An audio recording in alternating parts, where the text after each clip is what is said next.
If they're rude or just a complete jerk to the server, it blows, like I'm out. Like it's a non-negotiable for me. Like I cannot, like I'm probably not going to make a scene, but I'm going to probably say something. Be like, dude, like slow your roll. That rubs me the wrong way so much that I won't do business with them or I'll end that relationship. Brother, it's the worst. It's the absolute worst.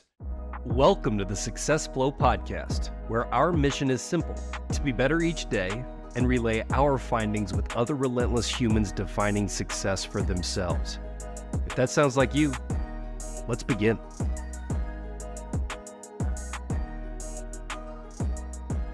What is up, big dog? I am excited. You ready to roll into today's episode? I think we're going to have a bamboo banger, if you know what I mean, on this pod. Dude, I am so ready. When you sent over the notes, I was actually shocked we haven't broached this topic yet, and I'm really excited to jump in. So tee us up. What's it going to be today?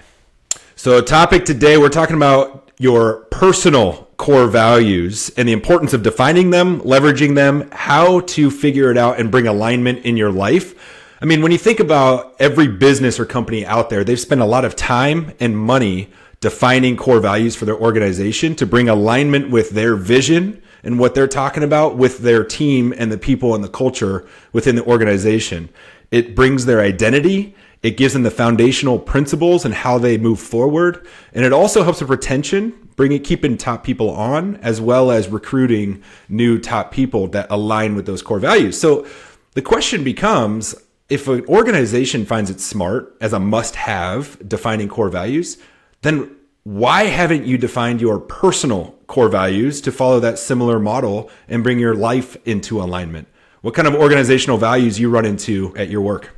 Yeah, so our leadership team does a really good job of intentionally setting out our core values for the year. And it might not be for the year, for a standard duration of time. And they do a good job of communicating those at the beginning of the year. And then we all tie our personal business unit goals or individual contributor goals to those core value and growth metrics. So some of ours are like accountability, collaboration, and trust. When we're talking about operating from a matrix model, being able to show up as a team, those have to be values for everyone, or nothing is going to get done from a team perspective. Customer success, being a customer success centric organization, has been the lifeblood for us, and making sure that we are delivering on everything that we promised. Innovation from a technology perspective, we have to see where the world is going and make those adjustments and be ahead of the curve. And integrity, which I know we're going to talk about, as that one was the key overlap and kind of the notes that we prepped with this for. So pumped to talk about integrity here a little bit later.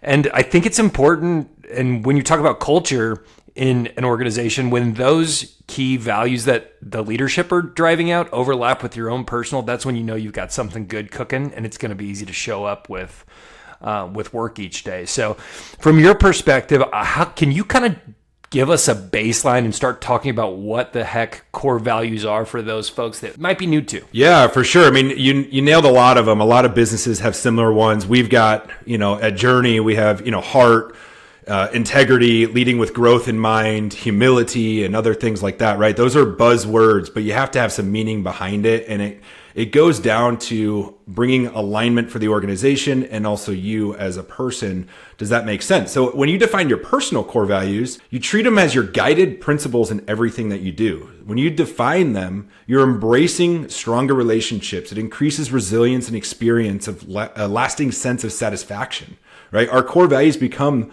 the compass that guides us through life and helps us navigate those challenges, pursue our dreams, and living our purpose, right? And so how you define them is spending the time looking at those buzzwords, right? You can use ChatGPT or Google or whatever it is you're using, but ask what are normal, typical core values, and find the ones that resonate with you, right? And then define those and say, okay, those make sense. And then think about the pivotal moments that you had in your life. And think about the experiences that you had and with the people you had it with. And did you like the outcome? And kind of replicate that. It's like, okay, was that a core value? No, maybe that didn't make sense. Like for me, I mean, it's one of mine, but one of the ones that we have for Journey is humility. And it's really just to explain humility as being humble and not being constantly the important person in the room, right? Recognizing and having the self-awareness to know your worth, your self-worth, but not obnoxious with it, right? You're not outwardly shouting out all of your successes to everybody that will listen. Right? You're listening to others, you're helping others, you're giving back. And so humility is a great core value to have in making sure that you're not perceived as the favorite of everyone's world, or especially your world, right? So practicing that humility in life and within your business and your work, I think sets the tone for your progress and your growth forward. So that's a great core value to have, but what would be another core value for someone to have? Yeah, you reminded me of our great founders and previous CEO who just kind of passed the torch, Marty Vanderplow. He said like humble confidence, and that combination being so crucial, and not one without the other. You really just reminded me, because I didn't see this portion of your notes, about that just combination of you're a servant with that customer's success in mind, but also showing up knowing that you have value to add, and then you could impact their business in a positive way, and that combo being so detrimental to success. So great trigger there. One of the values that I think super important and hinted on it because it really overlaps with my orgs is integrity. It's that character aspect of who are you when other people aren't looking. And when we talk about values as a whole, do you act in alignment with them? And I know we're going to say the word alignment a lot, which has been a key theme for me this year, because I think that's where peace and fulfillment comes, is when you're living aligned with the ideal and dream that you've set out for yourself. But having integrity is that unwavering commitment to being ethical, honest, and being strong and moral to your teammates and delivering on what you say you're going to do because it's who you are. Yeah, and that's what really is the crux of it all, is when you define your core values, you're defining who you are and what you stand for. When you don't have them defined, you don't have them written down, and you're not quite sure, like you know who you are and you have an idea in your head, but when you're not true to yourself and you're not authentic, and if you are not continuing to act along with those core values that you define, then you're not really who you say you are. And so defining those core values allows you to be unapologetically yourself. And I think when you're trying to define those for yourself, think about the people in your life that you know, or maybe you don't know, but you admire. And how are they acting? What are the characteristics in the way they approach certain situations that you love about it? And how can you develop that into your life? And actually, I built a playbook. It's up on opoflow.com/playbooks, and it's defining your core values. And it just helps you with that process of defining them, what you can do, the types of things, whether it's, looking for those buzzwords, as I mentioned earlier, thinking about the pivotal moments you had in your life and those people that you admire, and writing them down. And then it asks those unwavering non-negotiables, right? So what I mean by that is when you define your 5, 7, or however many core values that you want to live by, which ones, doesn't have to be all of them, but which ones are the non-negotiables that you will not, no matter what, will not let it derail, or you'll not act opposite of what that core value is. So when you think about non-negotiables, let's talk about that a little bit and what a non-negotiable, an example of that would look like. Yeah, that playbook's top notch. And I've seen some of the folks that you've been working with have success with it. And my previous coach, shout out to Rhett Coots, when we designed going through, when he and I first started working together, we went through this process, and it was called the alchemy of self. And working with the Flow Research Collective is at the same time with Rhett. We started with that massive transformative purpose, which we've talked about in previous episodes. What's our North Star? And then these values are the next level, which are the pillars that hold up that massive transformative purpose, which for me was so impactful seeing it on a screen. Mine's in a Notion doc template. Yours is in like the playbook. We have our ways that once you get it visualized, I started my day with it for a long time. I don't necessarily do it every day now, but when I'm lost, I go back and look at these values in my so-called playbook. Yeah, totally. And it really sets the tone for my day and decision making. So when you're talking about those non-negotiables, it's what you stand for. You are not going to tolerate being around people or actions that go against these specific values. This might rub people the wrong way, and as you're growing, and if you're on this podcast, you're making changes in your life, you're going to lose some friends that aren't growing at the same pace as you, or might be growing in a different direction, and that's okay. The people that you love and that you want to make a relationship with, you're going to know. But these values that you're setting for yourself are going to protect you and your relationship with yourself and the people that you're closest with, your friends and family and the people that you're trying to show up for. So these are the non-negotiables that you're not going to break or jeopardize your authenticity and trustworthiness and those really tight relationships with the people that you're around. Yeah, spot on. I think that's the biggest fear people have is when they have a growth mindset and they want change. They've made that decision and they want to change the trajectory of their life in a positive way, and it doesn't align with the people that they're currently around. Once they define those core values and they define those non-negotiables, the next step is to set those expectations and communicate that with everyone around you. Is be like, hey, these are some things that I'm going to be working on. And if certain things happen or come my way that doesn't align with that, I'm probably going to say no.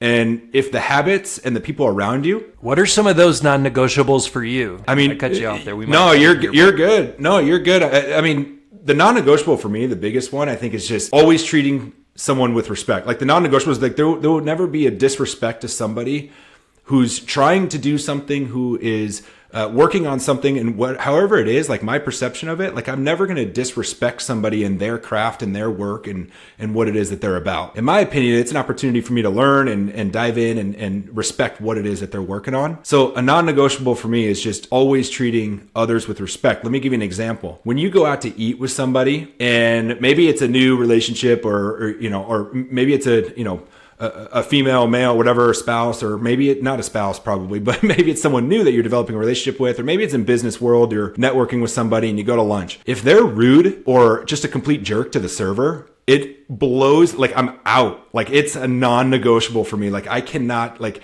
I'm probably not going to make a scene, but I'm going to probably say something, be like, dude, like slow your roll. That rubs me the wrong way so much that I won't do business with them or I'll end that relationship. Brother, it's the worst. It's the absolute worst. I mean, I was a server in college. It's like a Southwest commercial. Want to get away? Like, want to get away. Just want to disappear because you can't make it worse by calling out the behavior and acting like their parent, but you just want to disappear so badly. Dude, and they're like, just like, go get this, like just orders, like ordering a certain, like, it's like, be nice, man. Like they're doing their job. They're bringing you your food and things that you order, and like just be chill. Like why we're not in a rush, and they're, I don't know. It rubs me wrong. I was a server in college. I've witnessed it. I went through it when I was serving. In my opinion, everybody should work in the hospitality industry, and serving others and strangers. I think it does two things. One, it helps develop the confidence to talk to people you don't know. And two, it builds that customer service that you need in all aspects of your life. So I can't stand it. It's a non-negotiable for me. I won't be around people that are just complete jerks to wait staff or hospitality. They're there trying to help you and take care of you. I couldn't agree with you more, man. And when I found you were going that direction, I kind of had to switch up my non-negotiable because it was very similar. Mine was on that note. Whether it's not a server or anybody else, we're all in this together, right? It's connectedness, and it might sound a little hippie, and there's a reason the golden rule is called the golden rule. We enter this world with different assets and abilities, levels of intelligence, levels of monetary options, and that doesn't change the fact of how you treat anyone. You talk about how great leaders treat the janitor and the CEO the same way, and we're definitely quite aligned there. And it really doesn't, it's on the same tone, but just a little bit differently and more specific. One of my non-negotiables is showing up and being present for my tribe. So I have high expectations for the people that are around me, which is something I've been working on also with some coaches. Just the level of expectation that I have for myself and the people I spend a lot of time with is very high. And they're usually very, very resourceful, independent people. So when they need help and reach out and ask for something, I am there. If I am available, if I'm in the zip code or maybe even not the zip code, I'm there because I understand when there's need and when there's not, and when the bat signal is sent out. Being there is a no question for me. That is non-negotiable if it's in my power, because I know that they need the help. So that's one that that will always be that way. But it also comes with the other flip side of I recently heard it called vitamin N, with being able to say no. And that's something that I know you and I are both working on, with the amount of opportunity that comes once you achieve a certain amount of success or start, gaining a certain amount of skills, you have to say no as well. And that is it's becoming more of a non-negotiable, but defining the situations is a little bit still challenging. Yeah, I think we're going to have to come up with some Flow State Crawford logo or something to blast up into the sky when you need to show up. But that is a great one, and it goes back to do what you say you're going to do, and that's why you have built such a strong community and have such strong relationships. Is because when you commit to someone or commit to something for someone, you do it, you show up, and I see that day in and day out from you, and I couldn't agree more. And saying no when it doesn't align, that's like not being a yes man with opportunity, right? You've got to define your core values. You got to define your purpose. You got to figure out who it is that you are and what you stand for. So when opportunities come your way, if it doesn't align with those things, you've got to say no. Like, for example, I'm in a networking group and I was asked to be on leadership again next year. I've done the VP role, I've done the president role, and I'm a regular member now and, doing different things and bringing different values to the group. It's like 65 members of us. And I actually was just asked yesterday, I got a phone call, say, hey, would you want to be in leadership again? And for me, it didn't align right now. It doesn't align for me to get back up in front of the room purely because, and it's like, well, wait, Stephen, don't you want to be in front of the room and being a leader and all these things? Like, yeah, I do. But I don't want to do it in that capacity. I want to do it with being the growth. We have a growth moment each week, and I want to be the lead on the growth team and talking about how we can grow as individuals. I don't want to be the president again, running the agenda of the meeting. I've done that, and that doesn't align anymore. Now I want to be on the growth team and working in that. So it just goes back to saying no, defining those core values, your purpose, and all those things. But one of the things when you talk about non-negotiables is like, okay, it is challenging. It is very challenging when you define that and those things come at you. And can you say no? Can you feel comfortable saying no to those situations? And are you okay after you do say no? Do you feel like, oh man, I just let someone down? Or are you like moving forward, like, well, this just doesn't align with what and they're going to be fine, knowing that they're going to be fine. I guess it goes back to communication, which is another area that drives happiness. But I think you have to figure out, how do you handle those challenging situations when it doesn't align? Yeah. And speaking of that, letting people down and people that you can't outgrow, or at least if you make a decision you're not willing to outgrow, take the relationship with your spouse or your partner. That is a more demanding situation when it comes to values, because hopefully you're growing and growing together, but no two bamboo shoots grow in the same direction the entire way. And so as your bamboo shoots are growing and you're continuing to water them, you got to make sure, I think, that the conversation around those values, your relationship has a set of values too that might be a different bundling than your individual, and making sure that those stay solid and that they're communicated. I would say monthly. I don't know that everyone's frequency is going to be different. There's no set rule here, but those values are what I think are going to tie those two bamboo shoots together. Bear with me, because this is coming off the cuff. I didn't really prep for this one. It's a bamboo banger, man. That's how this rolls. It's a bamboo banger. The value is what's going to keep that strain on the relationship together, and making sure that you have those shared values and that they overlap, which I know has been key. That's the reason you engage in a marriage or, a partnership relationship anyways, because of those value overlap. I don't know. You are very strong in this area. I'd be curious to hear your perspective on that one. Yeah, I mean, my wife and I, one of our biggest values is communication, and we've learned and grow, over time with that. And it comes down to constantly having the ability to communicate effectively, frequently, and positively, no matter where we're at in the conversation or where we're at in life. But it's outside of finances and communication, it's got to be one of the highest reasons for divorce when you're not aligned in your core values. Like, if you made a mistake and married someone that doesn't align with your personal core values, you're going to know that probably pretty quickly. I mean, there's a lot of people that get divorced within the first year. Now, people that have gone on longer than 1 year or two or whatever, everyone grows and adapts and continues to change their ideas and their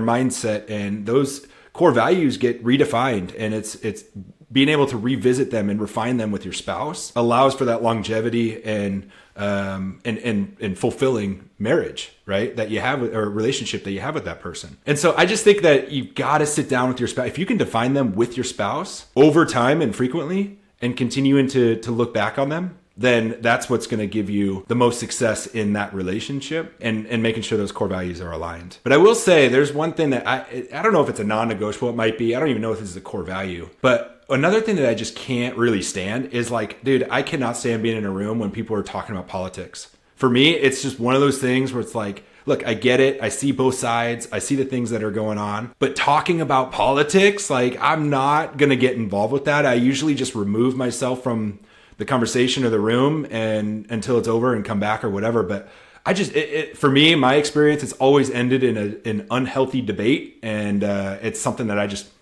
a life core value of mine, I guess, is I'll make my own decisions there. I don't need to debate with you on what your opinions are or whatever. It's just not up my alley. That's a really tough one. And I know you and I have talked about it on some of our recreational golf trips before, because there's a balance, right? And it's being informed. The world that you and I live in, there's some compliance factors in there where you need to be informed on how the world works. My international family that I married into is very, very interested in talking about world politics, and not it's obviously not just the U.S. So I've got to be aware. But what is in my circle of control? What can I impact? And like this podcast and this type of knowledge is the stuff that I can bring to the table and that I want to learn about. Just subscribing to a newsletter like the one that you produce for ApoFlow, but specifically for world news and events, is a great way for me to knock it out in 15 minutes in the morning. So I'm kind of caught up on the world. And then it's on to how can Phil Crawford make an impact today? How can I get better? How can I share and have an impact, as opposed to consuming and just talking about something that I really can't control besides a vote every 2 or 4 years. So I'm with you there, brother.